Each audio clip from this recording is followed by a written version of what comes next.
here we have a Gibson JD Crowe Blackjack. This is a pretty rare guitar. They only made them for a short while, and but let's hear what it sounds like.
Pick.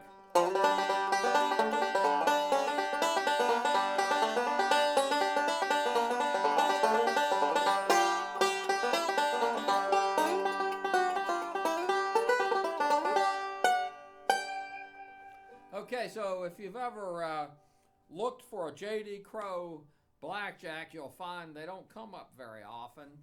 And the reason I think they quit making them is they used a copper flashing, and I don't know if they gold plated over it, but that was very expensive. I had a guy who wanted to do it on a regular Crowe banjo. It was like $700 to get the plater to do it. And so let's go through the banjo. So we go the pot. So the pot actually has a 6 pattern on the tailpiece. Okay, and you can see the copper underneath as the thin layer of gold has worn off. It makes the banjo look really, really old. It makes it look like it's 50 or 60 years old, which is kind of cool. And then as we look, we see that it has a Granada engraving on the tension hoop. And then on this particular one, you'll also notice, and once again, it makes the banjo look really old, but the flashing on the flange, you'll see how it's come off. Okay. Now this one is probably close to average. I've seen these turn green and stuff, so this one's not too bad. And it does look really cool. Be a great conversation piece. And then let's just go up the neck, and we have the inlay pattern. This is the original, an original pattern that Gibson had, and what they did to economize is they made it much simpler, so there were less pieces of pearl. But this is the original design that Gibson was going to use on one of their banjos, and you can see it's pretty elaborate. Okay. This also has a very pronounced V neck. Okay, that's when you play the banjo, you feel that V. Okay, and okay, we'll turn it over. There's also is copper flashed, and it's mahogany.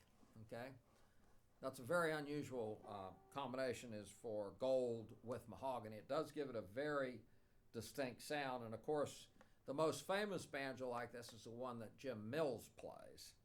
So that's pretty much it. I guess we'll look at the side again, and you can see the tone rings engraved. So there's a lot of engraving on this banjo, and you may or may not know it, but most of the engravers are getting old, and it's almost impossible to get engraving anymore. So and the guys that do it are just charge an arm and a leg. So here's an opportunity to get a very rare banjo, very good sounding banjo with engraving on it. And I was going to tell everybody out there that what we're doing, we have all these banjos. We've got about 70 70 Gibson and other type banjos in one location. And there's no one in the world that has this many banjos, okay? And I don't know how we came to have so many. I mean, we're very aggressive in buying them. But anyway, so we have these banjos. Well, because they're used, it's not like we go to the shelf and there's a brand new banjo and we're going, well, you really can't touch it. You need to go through a radioactive chamber and make sure that there's no, stuff on your hand. You don't even have to do it. These are used banjos. So you can come and enjoy yourself and play them. And the really cool thing is everybody's wondering, and I used to too, hey, I wonder, should I buy a JD Crowe Blackjack? Should I buy a Granada? Should I buy a Stelling? And it's almost impossible to have all those banjos in the same location. Well, voila, all of a sudden you can now come here and compare all these banjos. And after about 2 or 3 hours, once the banjos warm up, you'll go, wow, I really like the Gibson sound, and I really like this. And this particular Gibson, let's say we have RB3s. There's 4 of them, and this one sounds great. They buy it, and we call the customer 6, 8 months later, and they're still thrilled. Nobody's walked in with a banjo that sounded better than theirs because they've already gone through that.